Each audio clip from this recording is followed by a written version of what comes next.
Fabulous, my friends, brothers and sisters from around the world. Thank you for joining me here. So let's dive right into a meditation. And so here I'm going to teach you, if you haven't been to any of my sessions before, this is a very fundamental breathing exercise, clearing the nadis, right? Nadi Shuddha. It's called Anulom Vilom. So here's how it works. We're going to use two fingers, the ring finger and the thumb, just these two fingers. And what I'm going to do is I'm going to use one to close a nostril and alternatively use the ring finger to close the other nostril. So in my case, my right finger is being used to close, my thumb is being used to close the right nostril, and my ring finger for the left nostril.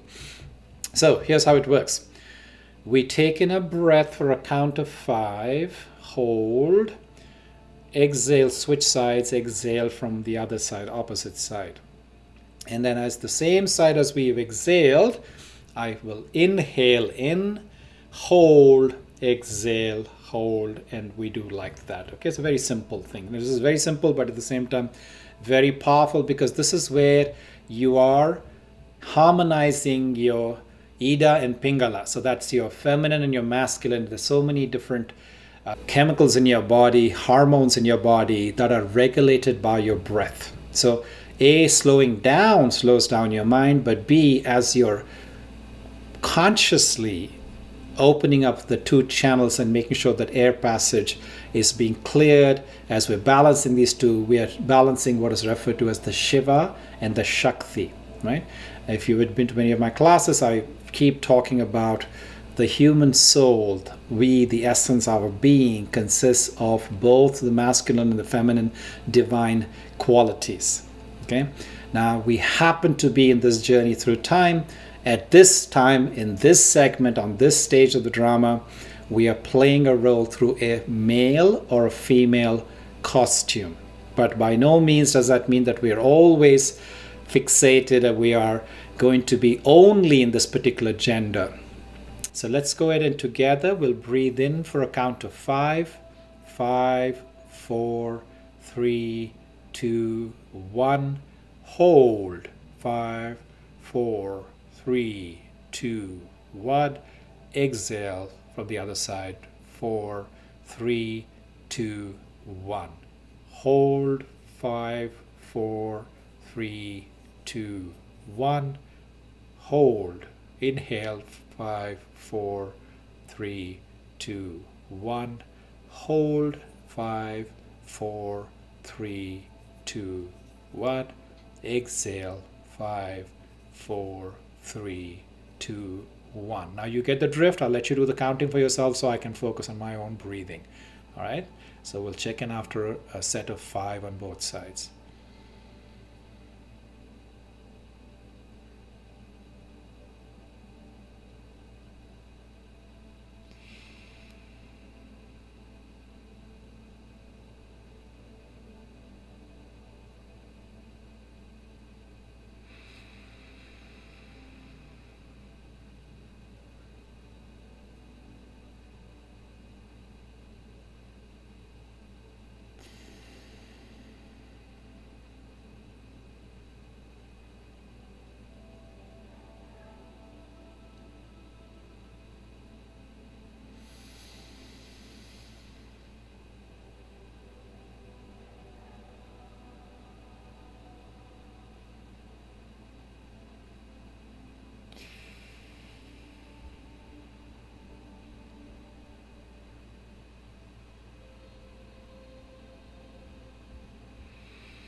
And let's do this for the one last time on both sides.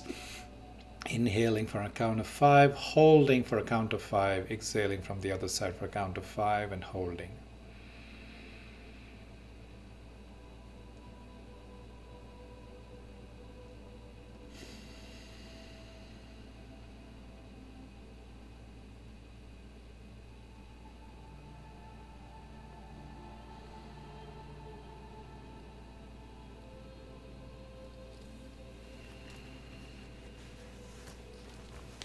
And bringing your attention back.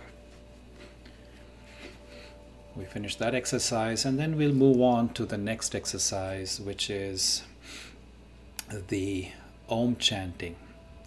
So I ask you to take in a breath deep into your belly. So this is diaphragmatic breathing, but diaphragmatic breathing is one of the most underestimated, underappreciated breathing technique. It really, when you drop your diaphragm and use that as the base of your breathing, you expand the cavity for the lungs to be able to take in a whole lot more air than you normally do. And all of these exercises are teaching you that, when we think too much, when we are in the middle of activity, we tend to hold our breath, we stop our breath. And so this session here is giving you that nourishment, is kind of making up for that lost breath, if you will. Okay, so that's the power of pranayama exercises. So taking a deep breath into the belly, letting your diaphragm drop, letting your lungs fill to the bottom of your abdomen, and then as we exhale, we extend that with an Om chant for as long as we possibly can. There's a thin, narrow exhalation. Okay, so let's do it together. My hands are in Vayu Mudra, which is the mudra of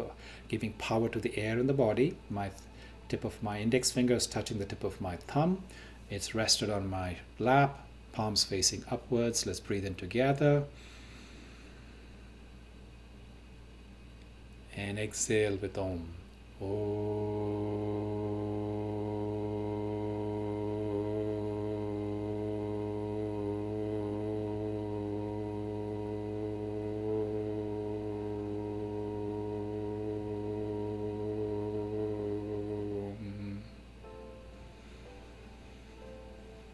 Second round.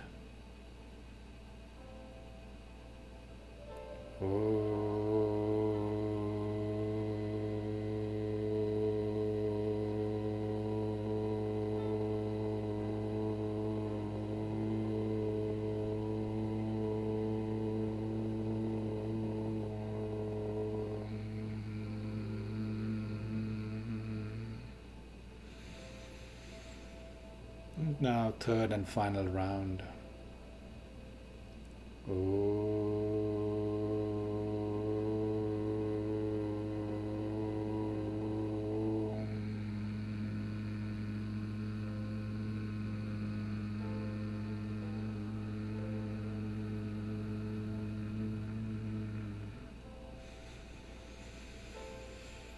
There's a great amount of power does the Om chant creates in the body. It is vibration, cleanses the mind, it clears the throat passage, the chest region, the lungs, and really you can see, keeping your eyes closed, just observe for yourself what this Om chant has done. It's probably one of the most ancient and simple ways in which you can reduce the stress, slow down the heart rate, bring down the blood pressure, and reach a state of calm.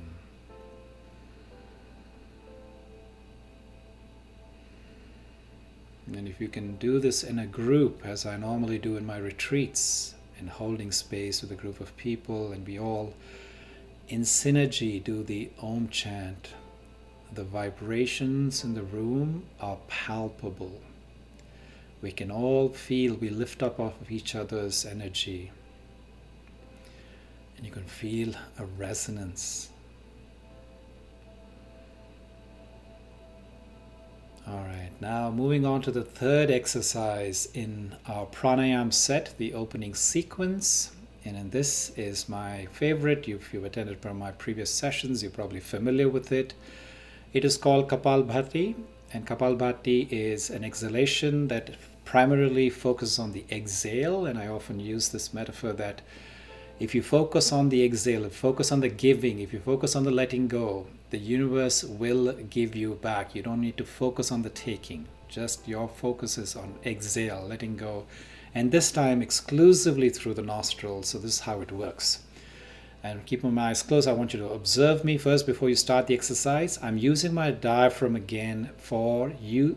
The force comes through the abdomen, through the thrust of my diaphragm as an exhale, as I empty my lungs, as it comes out as a short burst. Okay? All of the movement is being initiated at the level of the diaphragm. And it looks like this.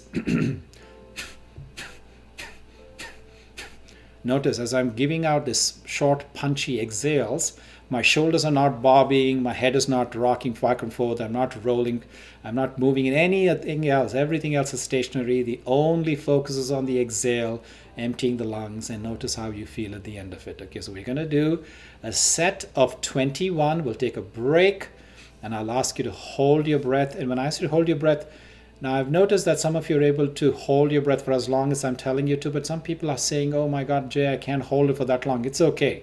It's okay. We are all on the journey towards increasing the capacity of our lungs, improving the vitality of the body, and using prana, the breath of life, as a way to become more resilient. So we're all on the journey, so don't judge yourself if you're not able to hold as long as I'm telling you to hold. Do the best you can, and then we will reconnect at the end of that exercise. Okay? So again, taking a deep breath into the diaphragm, deep into the belly. 3/4 of a breath out, and let's do the first set of 21. Kapalbhati.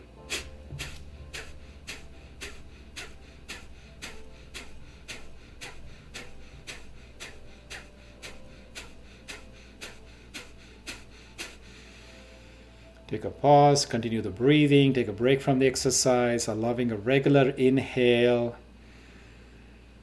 Then at the top of the lungs, when the lungs are full, hold till I tell you. I'll count for 30. You don't need to count, just follow me. Hold as long as you possibly can. Let's try to do it for as long as we can hold it all together.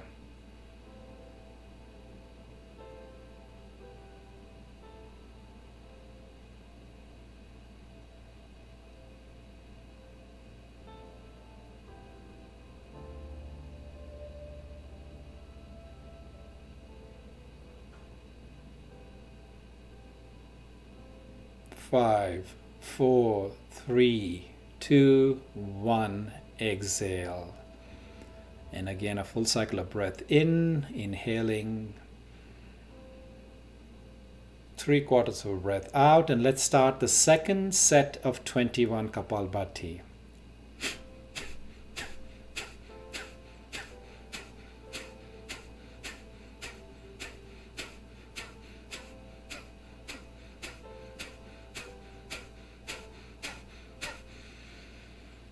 Take a break from the exercise, allowing a full breath in. And this time, as you exhale at the bottom of your breath, I want you to hold.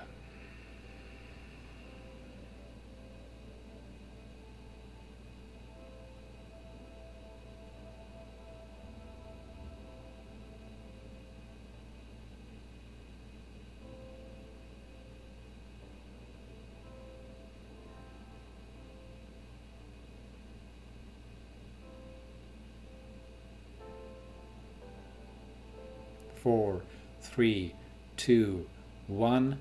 Inhale. Exhale. A full breath of air in. 3/4 of a breath out. And let's start our third set of Kapalbhati.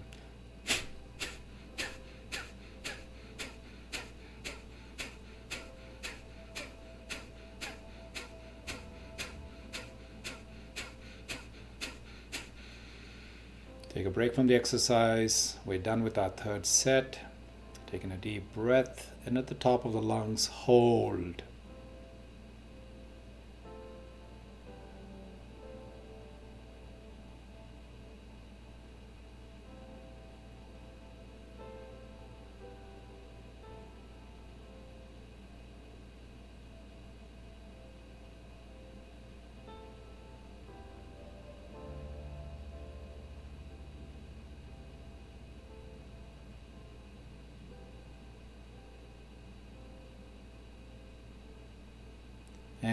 and exhale, letting go.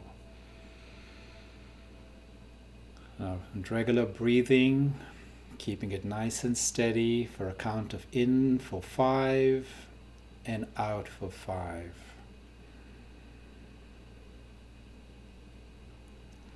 This, by the way, has been scientifically proven to be the most optimal length of time for deep, relaxing feeling, slowing down the mind by slowing down your breath. And that comes from controlling your diaphragm. Now, whether you've realized it or not, there is a deep connection between body, breath, and brain. We all know that meditation slows down the body, slows down obviously the brain, and thereby the breath follows suit. But the reverse, many times people don't get it, that that's also true. As you begin to regulate your breath work using the diaphragm, because you see, the brain is very hard to rein in. Yogis and saints have been talking about it for thousands of years, but they've also been saying that it's the monkey mind. It's the thing that is the hardest thing to rein in. But what they also have taught us is that there is a backdoor way of being able to rein in, slow down, to calm the mind, which is by using the breath. So as you slow your breath, you slow the activity in your mind. And as you slow the activity in your mind, you automatically begin to slow down the activity in the body. So there you go, folks. That is your foundation in breath work. And as I always keep saying, don't just wait for me for Jay's session on Wednesday night for you to be indulging in this breath work. Make this the breakfast for the soul, breakfast for the body. So every day, build this into your routine so that you are able to nourish, like I said, as we get into activity. Sometimes if our jobs require us to have these moments of extra attention, we need to be deeply focused. We don't realize it, but sometimes we just hold our breath. Or if there are things in our life which are fluctuating, so there are moments when we feel startled or we feel surprised or some such. Again, sometimes we had this habit of unconsciously holding our breath. And so when you can actually build in times within your day when you are compensating for all of that and saying, this is my time to oxygenate the body, the most important, the life force that keeps my body alive from the moment I'm born till the last breath that I have breathed. It's really breath that keeps the body alive, so it's important that we pay attention to it and we're deepening it, especially at a time like this when our resilience, when our ability to ward off any viruses, when our ability to keep our body healthy and to be able to keep it immune to the effect of external diseases. It is important to notice that breath work is a very important way to build that stamina, to build that strength and the vitality in the body.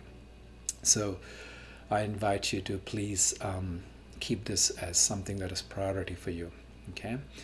Now, I just want to go ahead and welcome those of you who have just joined us.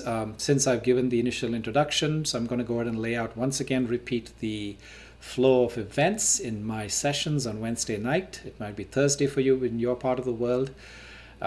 I start with breathwork to become present into the here and now, to really calm the mind, the body, and then we get into some storytelling, and then I share some wisdom nuggets, and we go ahead and go into a meditation to bring that wisdom into application, into practice, and then we open it up for Q&A.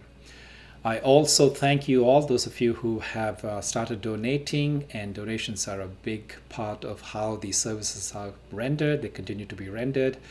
And I don't have another job. This is what I do full time. I left my career in engineering in Silicon Valley many years ago because I feel like this is what brings me meaning. It doesn't bring me as much money, but then that's a conscious choice that I've made. And with your generosity, with the love of all of my friends and family around the world, I am able to do this work now, going on 8 years. So I invite you to donate as best as you possibly can, because as you do it, I'm able to continue offering these things. All of these sessions are also recorded, and some of you are already familiar with my YouTube channel. It's YouTube/JChodagam, and all of the 70 something sessions that we have done since the beginning of the pandemic are all available for you to watch there. And also, I see Preeti has put a comment about my circle. I have a circle on this Insight Timer app. It's called Meditate with Jay. I ask that you please consider joining there, because we can keep the conversation going for the rest of the week. So then your questions and comments and just anything that you feel like you want to share. We have a nice, beautiful, thriving community. That's a small extension of my soul tribe. So I invite you to join us there. And so we can keep connected regardless of whether this session is when it happens or doesn't happen. Okay, so now for the story of the week. So the story goes back to 1497. King Manuel I was the king of Spain, of Portugal, that area. And at that time in the 15th century, the initiative was to find the biggest gold, if you will, or the frontier that everybody was vying for, was for India. And the reason India was the frontier to be discovered was because they were trying to find the spice route and where the silk route and the spice route met. Okay, so India had spices, which was the gold back in the day. Okay, so all of these people, these shipping nations, England and Spain and Portugal and France, were trying to find different ways in which they can find the way through the Mediterranean, through the Atlantic, because you see they have this massive continent of Africa. And we didn't have the navigation tools. And you can imagine if people were just going off of constellations and star navigation and would have to wait for the night to be able to see any of these stars. And then they had this innovation that had been already sort of coming through evolutions of different variations of perfection. There was the advent of the compass, where somebody actually by chance used a metal to rub against a lodestone, and they noticed that the properties of the lodestone would transfer into this metal piece that somehow had this ability to align itself when it was allowed to. They used to stick that metal piece into straw, and when it was suspended, they saw that it was able to orient itself towards what is referred to as the magnetic north. And they saw that this aligned with itself with the North Star, and they said, wow, this is something that we could use regardless of whether we can see the stars at day or night. We can use this to navigate. And so Vasco da Gama was sent by King Manuel to go and find India. Now, there were lots of tides and currents in the Atlantic Ocean. And so what Vasco da Gama did very cleverly is that he skirted the coast of the west of Africa and came right along the coast. Really, there was no frontiers, there was no maps, there was not really a precedent that he was going off of. And he would come down the coast along the west coast of Africa. And then for the first time, he turned the corner around the Cape of Good Hope. And then they were pushed by currents for 4 months. He was pushed along the coast, the east coast of Africa, past South Africa, past Mozambique, and went to this place called Malindi in current-day Kenya, just below Mombasa. And there, he was sitting there and thinking, how does he make this crossing without the use of the land, which he was using as a way to use as a means of navigating, to know that he was within vicinity and he was able to be safe, and he was able to come along this big, massive continent. Now, he had to make a leap across the Arabian Sea. And to his good fortune, he met with this man, this spice trader from India, Kanhi Malan. And when he met with Kanji Malam, he asked him whether he could use his ship as a vessel to guide him across this channel, across the Arabian Sea. And on the 22nd of April, 1498, with the leadership of Kanji Malim. Vasco da Gama made the traverse, made that sail, made that premier voyage across the Arabian Sea, and it was the first time at the port of Calicut, which is in the southern western side of India, a European had landed on the Indian frontier, on the Indian coast. And thus began the sea route for the spice trade as we know it. And Vasco da Gama is known as the one who found India, which is kind of a funny thing because India had been trading for hundreds of years. We've been doing lots of trade on sea with China, with Arabia, and with Africa. If you think about it, there was the gold and the precious metals and the precious stones like diamonds from the African continent. The Arabs were wanting to come in to buy things. They were traders. They were the people in the middle between Europe and Asia, right? And then the Chinese, of course, with all of their beautiful ceramics and their fine silks, that was a wealth, that was a treasure in itself. And so India had been trading with these neighbors, if you think about it, in that area of the Indian subcontinent. But that day, in 1948, there was a connection made with Europe, and that began a whole new boom of business. Now, I'm telling you the story because that was the time when the compass was the king. It was the most important device that helped these people to navigate at a time, to take you to places where you had never been to. There has been no precedent, as no man has ever been on those journeys. 1498. Sorry, I think I said it backwards. So thank you, Siglander, for correcting me on that. So 1498, yes. And so if you think about the role of the compass at that time, was something like as one of the greatest innovations. Now, I want you to take the lesson from that story and ask yourself, what is the compass that is guiding me on my journey? What is my true north? Do I have a set of values? Do I understand my strengths, my core competencies that is helping me to determine where am I going with my life? Where am I putting my energies? Where am I investing in to create the future that I want? Now, in a compass, as you know, in anybody who's made any kind of a journey, there are two things that are important. As much as it's important to know where your true north is, it is also important to know where you are right now. And if you understand, A, where you are right now, and B, where so that you want to go, then you have this tool, or you have this technique that will guide you to where you want to go. So today I'm going to share with you a very simple technique of helping you understand how do you determine what is your true north. Now, some of you may already have this. Some of you already may know this. Some of you may have already have done that homework and have a clear sense. But at the same time, maybe a little bit uncertain. Now, whether you are on one side of the spectrum where you have absolutely no clue what are your strengths, what's your true north, what are your value systems, or if you're somewhat figured it out, I ask that you use this 5-step technique. Okay? So I want you to reflect on these questions.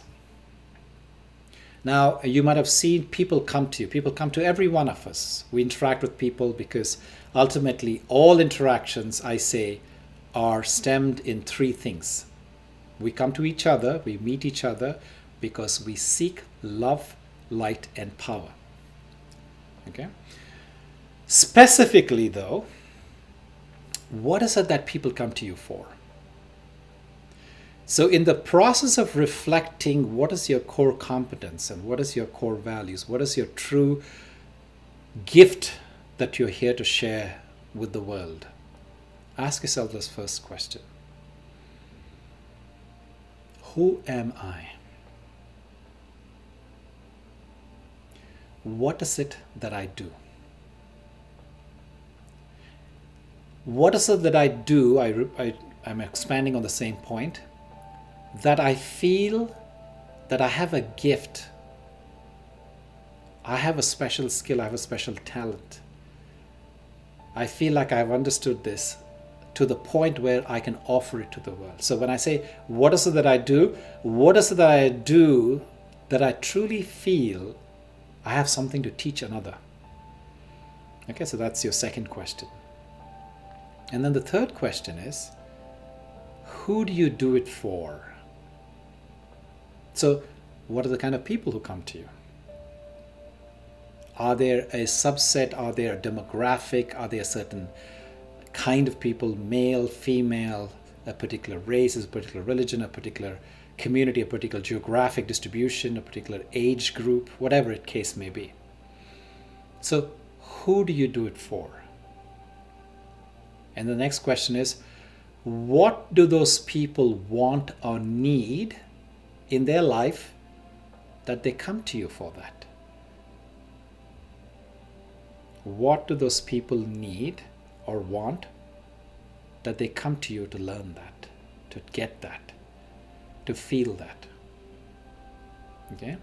And then the final question is, how do they transform?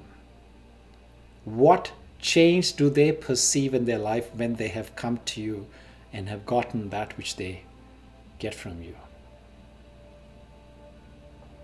Okay? I repeat those 5 questions again. Who am I? What is it that I do? Who do I do it for? What do those people who come to me want or need? And finally, what change or transformation happens as a result of them getting what they have come to me for? Okay? So now I ask that we move into the meditation, into the practice of this. So let's go ahead, and if you feel comfortable, keep your eyes closed, or if you don't want to keep your eyes closed, just downshift your gaze, which is looking down below at not any particular object, not any particular thing per se. It's really around turning your attention so that your sensory stimulus, the eyes, which is such a big part of my sense of perception of what's going on in the world outside, I love it to quieten. So I downshift or close my eyes, and I use my breath as an anchor to turn my attention within. Taking a nice, deep, comfortable breaths into the diaphragm, allowing the abdomen to rise and collapse, not the chest. Just like you see a baby sleeping very comfortably, you'll notice it's not the chest, but it's the abdomen that it goes up and down.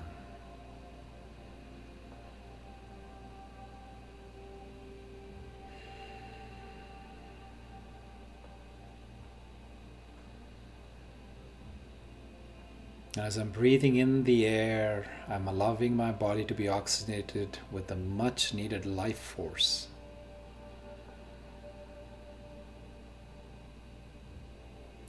As I'm exhaling, I'm letting go of what the body does not need.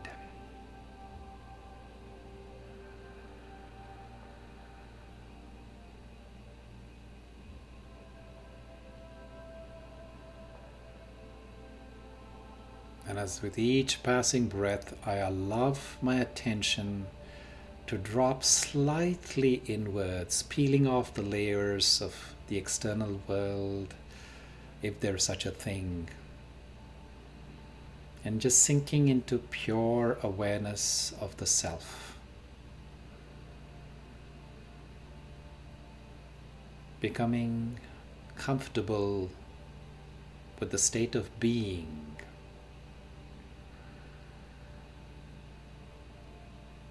That comes before the doing.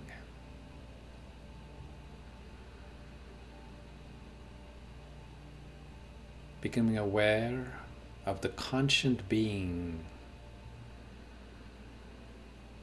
the life force that animates this body.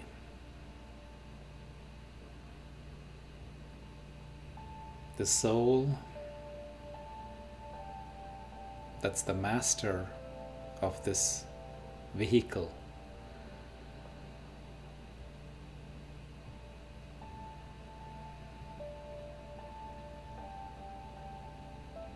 I'm using this body as a means of expressing and experiencing this life in this drama. And as I sit here, I observe, I look through these eyes, for they are my windows.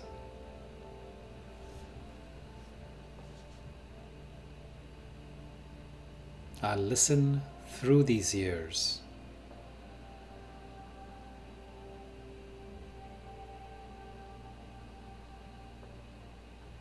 I taste through the tongue.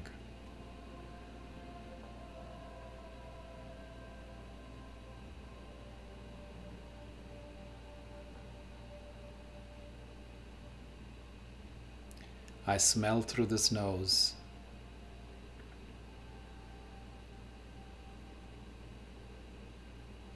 And I feel the sensation of touch through this vast surface of the skin.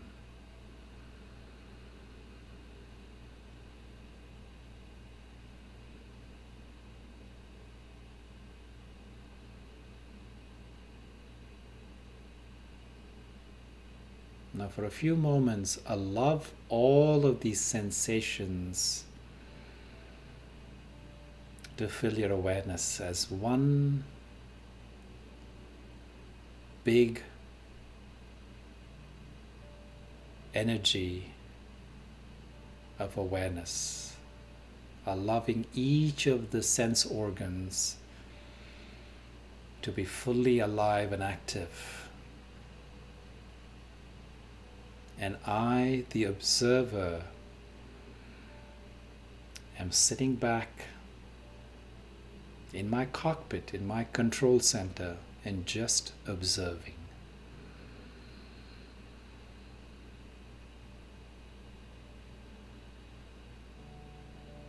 Not allowing myself to get carried away into any stories. Not resisting any of these sensations. Not forcing anything either. Just aware.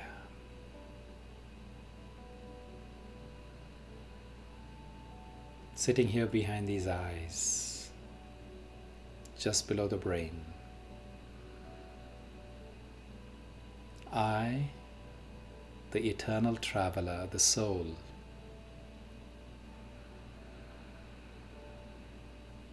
I'm completely present.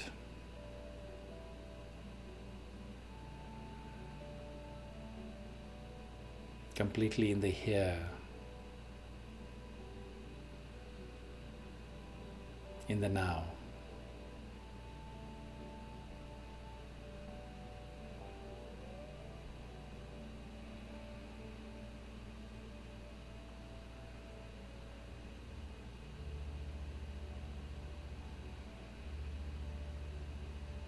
And in the state of being, I don't need anything to make me feel more complete.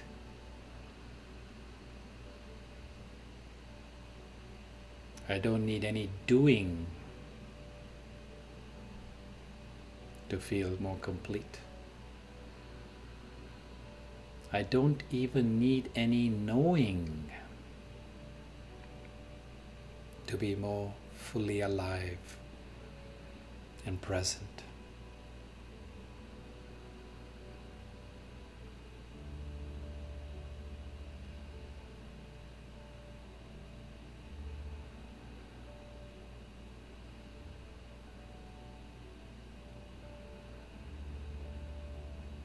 In the silence of my quiet mind,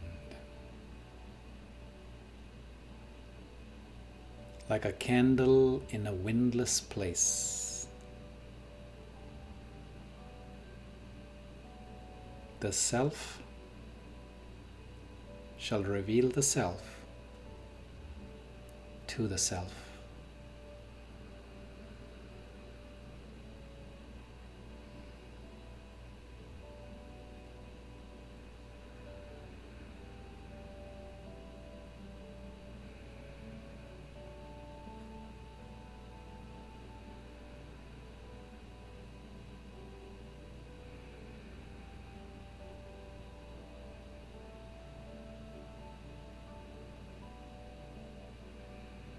And in this quiet,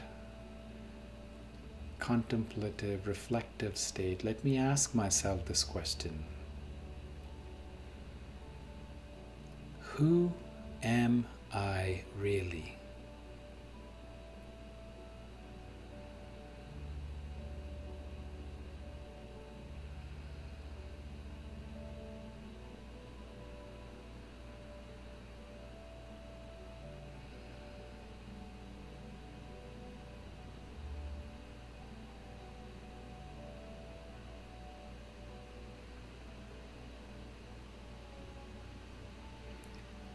And what is that I do that I feel supremely qualified to share with the world?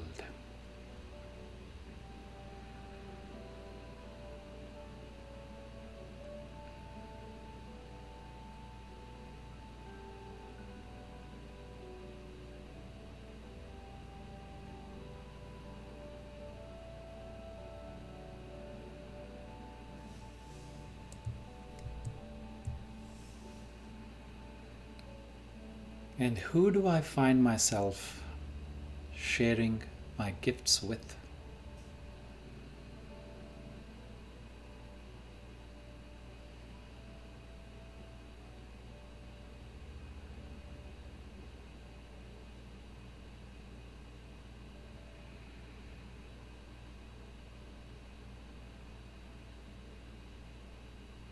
What do these people who come to me want or need?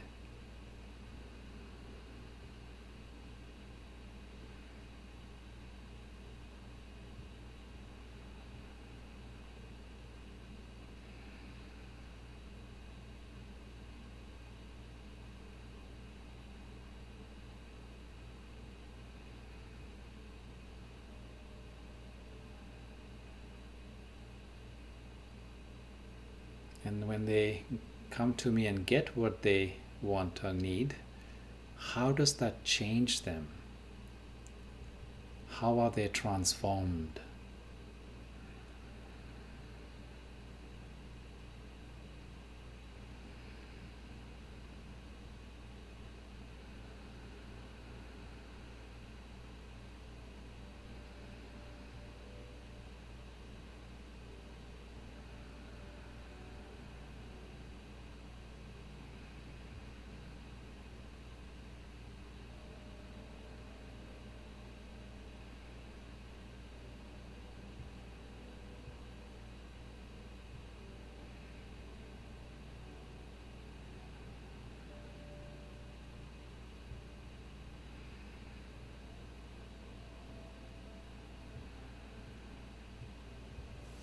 Now I ask that you put your palms together at your heart center,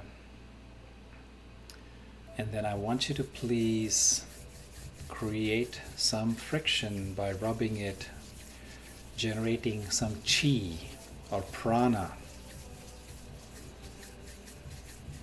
allowing this two energy vortexes that are our palms to beautifully kindle this life-giving energy. And then take both your palms and put them on both eyes, one on each eye, cupping your eyeballs with your palm and allowing this chi, the prana that you've just kindled, to soak in as you bless yourself. May all obstacles in my life be removed.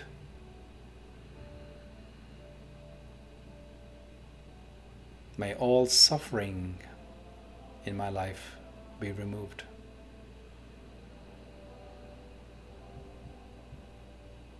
May I experience the joy of being.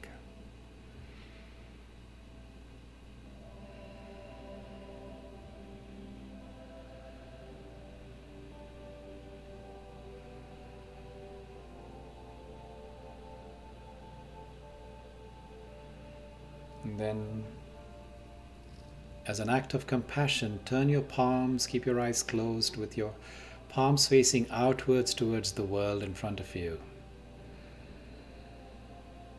Think of someone, some people, or some place that needs this healing energy right now. And as a great act of love, let it come from your heart to send this energy, to this chi, out to that person, people, or place. May their obstacles be removed.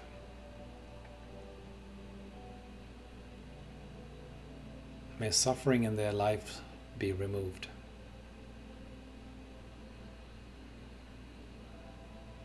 May they experience the joy of being.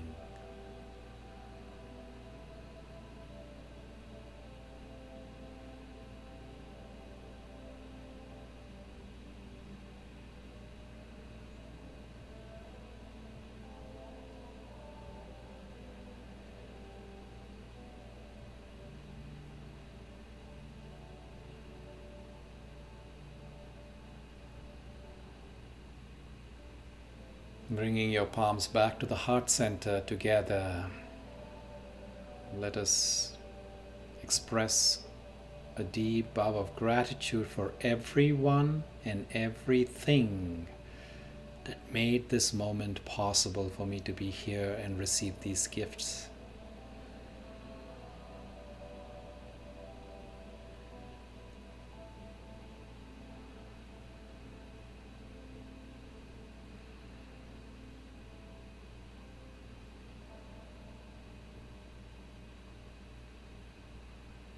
And I want you to acknowledge for yourself, how do you feel right now? And if you had to find one word to wrap this beautiful feeling that you're having right now, what would it be? And I invite you to share that word in the comment section, so maybe we may share our joy with the world, with everybody in our circle. And as I see that coming in, I also ask that you please think of any questions that might have come up, and you may want to share that here in the comment section. I welcome them now, so I'll address them as best as I can. So I'm seeing light, mesmerized, grateful, so calm. Right now, I'm feeling a sense of being. I'm feeling peace, wonderful, amazing. I'm feeling love. That's beautiful. And I also, while you're formulating your thoughts in that one word and also putting together your question, I want to acknowledge those people who have already started donating. And I just want to say that your donations go a long way in making all of these services possible. Continue to share this wisdom and this love and this light with all of the world without any conditions and without any paywalls and any sort of constraints, and really freely allow this energy to flow all across the world. And if you think about it, it's ultimately just a give and take of energy, right? This karmic full circle coming together. You share what you have, you share your gifts, you receive, and then you pass it on. So this donations that you're making is also an exchange of energy for, as you receive these things, for it to settle, for you to get the full value of it. We have to find some way to give it, and this one way of one expression of it is through this donations, but it could be donations in so many kinds. It doesn't have to be monetary donations, but here is one simple way of doing it. And I encourage you to find a way to make this cycle complete. You cannot just be a taker, taker, taker. If you ask yourself, why do I feel stuck? then there is a universal phenomenon that I want to remind you of. You cannot just take, want, just be consuming all the time. Everything in life has to flow. All of nature, all of energy, the river being a beautiful example, as much as it receives so many of the nutrients and so many of the minerals and the warmth of the sun and so on, the beautiful fragrance of the different herbs that it passes, it continues to flow so that it shall give, it shall nourish, it shall feed the animals, it should feed the plants. And ultimately it surrenders itself to the universe, to the ocean, which in our analogy we could use it as the Great Spirit. Right? So we come from the Great Spirit, we ultimately go back to the Great Spirit. So let us not, please folks, think that I want to take and hold, because unfortunately all of the education systems, all of the different forms of these MBAs out there teach us these tactful ways how we can be so much more smarter about taking and keeping and growing and accumulating. Yes, we have become better at taking, keeping and growing and accumulating, but the question is, have you become a happier race? Have you become a more fulfilled species? Do we find ourselves more united and thriving? And if the answer is not, ask yourself, where do I need to open up this thing? What am I holding on to? What am I keeping my fist clenched that is preventing that beautiful universal energy that is coming to me, through me right now as we speak, that I need to be allowing it to flow so that I become part of the beautiful mechanism, the beautiful machinery of the divine, that I'm a part of it, not just something that's trying to trap it and seeing how we can be so very cunning at putting that to our side, hoarding it. Okay, so let's see. So how do you lessen the mind's resistance to having a spiritual experience? Great question. I was just talking about it. I went for a beautiful walk yesterday in Marin County in the Marin Headlands, looking over the Pacific Ocean, and I was having the exact same conversation with a friend. In why is it that we need to have certain moments that shudder us into waking up? You know what I mean? Things that have to bring us to a point of shaking us out of our comfort zones, almost kind of beating us into waking up. You know, it's almost like, you have to hit a wall before we let go of our ego-driven idea of who we are and what we've come here onto this earth, which is what your question is, the spiritual awakening. It's that thing, it's a dissociation of all of life. It's a way of seducing us to believe that we are what we see in the mirror. We are what we can measure through physics, right? So all of the things that we can physically quantify. If I can touch it, if I can feel it, if I can measure it, if I can weigh it, right? If I can measure, quantify it in time, quantify it in distance, quantify it in color, that's when the senses tend to acknowledge something as real. So as a result of it, what happens is that as we go through life, we're actually in a process of what we think is sophistication and education and growth. We're actually doing the opposite, that we're having a spiritual amnesia. We are actually getting away from ourselves. And I don't know if you know this in your culture, where I grew up in India, this is a very common thing. In many of the Eastern cultures, it is known that between the ages of 0 and 7 years, 0 and 7 years, so when you're born to the point of 7 years, we retain the memories, our connection with the past life, the wisdom from the past life. And as we're going through that, traversing the 7 years of our childhood, we are gradually relinquishing those memories and adapting to this lifetime. So think of it like my dormancy or my subconscious is beginning to quieten, and my conscious mind, everything that I see, hear, smell, taste, touch, that is beginning to define my reality. So I wonder, even amongst this 200 people of you, 190 people here that are listening to me right now, I want you to raise your hands, give me a thumbs up, give me some way to acknowledge this.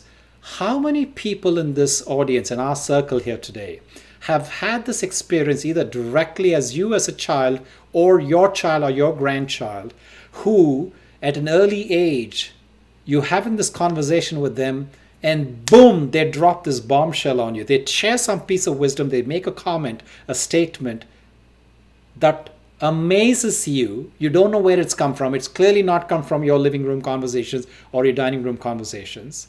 It has come from somewhere else, and you wonder, where has this kid acquired this wisdom from? Okay, I'm beginning to see thumbs up.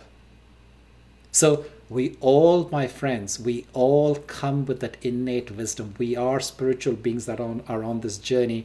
But life, as we know it, especially modern life, scientific advancement, if you think about what science is that it's emphasis of discovering how do things work, right? If you want to simplify this whole idea of ancient wisdom and modern science, I always tell you that my sessions, Meditate with Jay sessions, all of them are really my unique USP, unique selling proposition, if there's such a thing in spirituality. My unique chemistry is to meld ancient wisdom with modern science. And if you think about these two wings on which I fly on, and I wish to take you all on this journey, are hinged on two fundamental concepts. From the east, where I come from, and where this body come from, where I was born, it sits on the question, why are we here? Okay? Why are we here? And this world that I've come into the Western world, into my scientific, into my engineering degrees, into the professional world, into the corporate America that I find myself in right now, they're asking the question, how do things work? How do things work? Why am I here? This is the contrast that I have seen in my life as I've traversed from Asia, from the East to the West. And what I have learned is, as much as this beautiful Western way of opulence and this progress and this scientific advancement is seductive, it is very shallow. Like I said, we are one of the most successful in terms of material wealth in the history of mankind. We have more conveniences and scientific advancements at the tip of our fingers than any time known to mankind in history.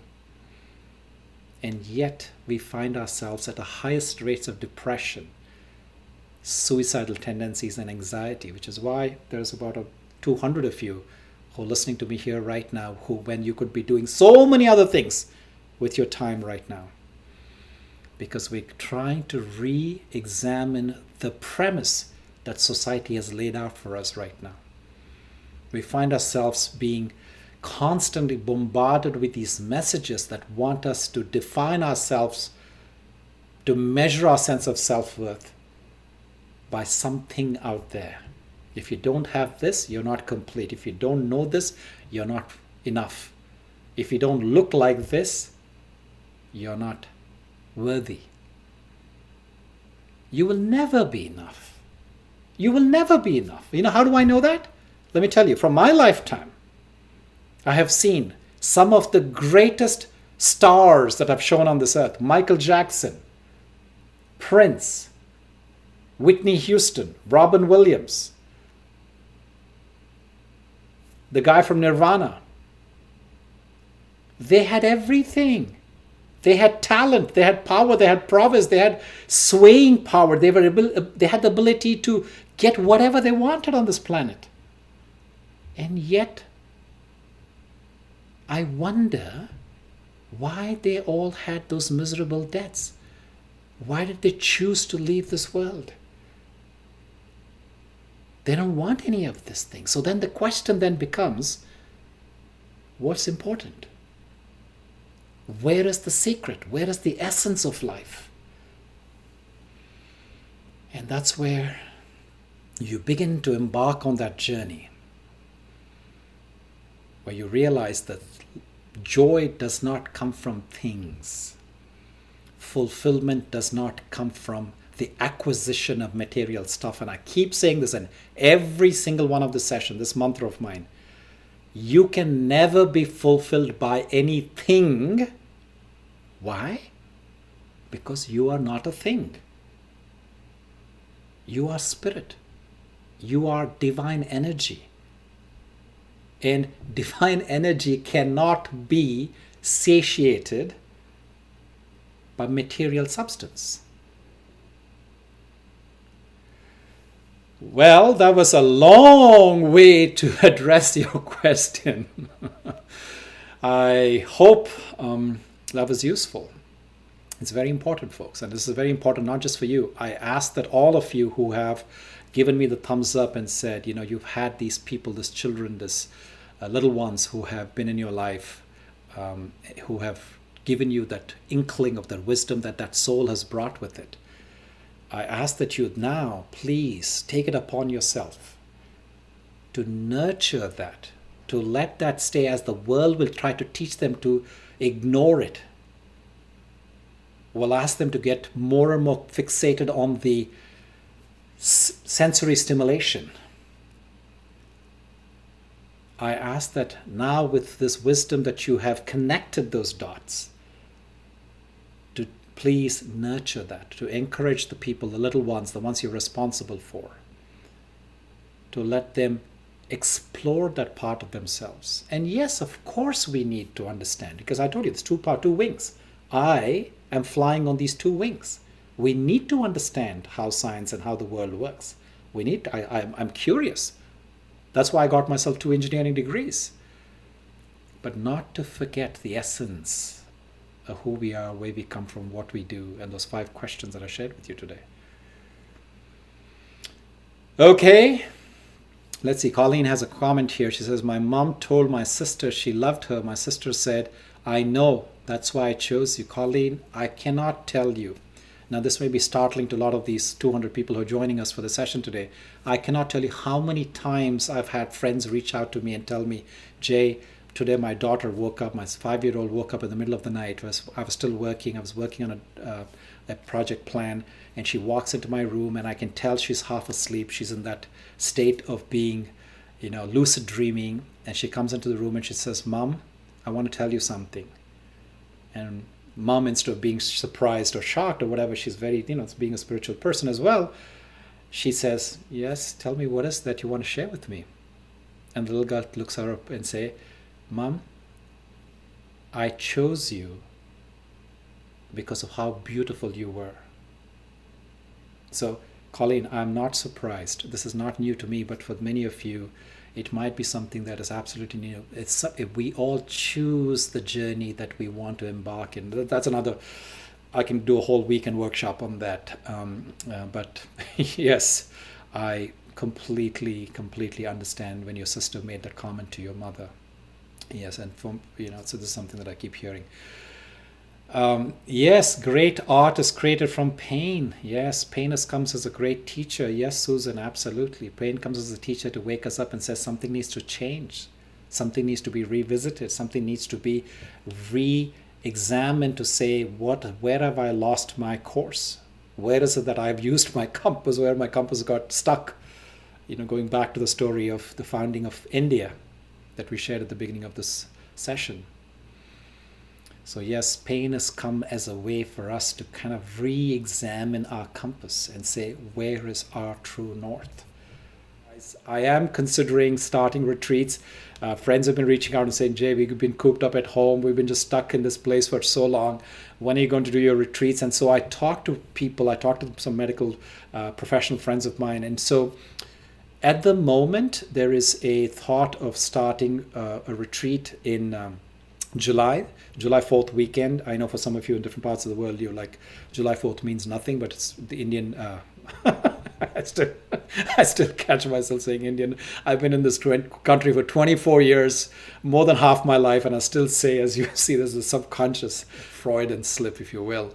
I say Indian at heart. The Indian never leaves the heart, no matter where you are in the world.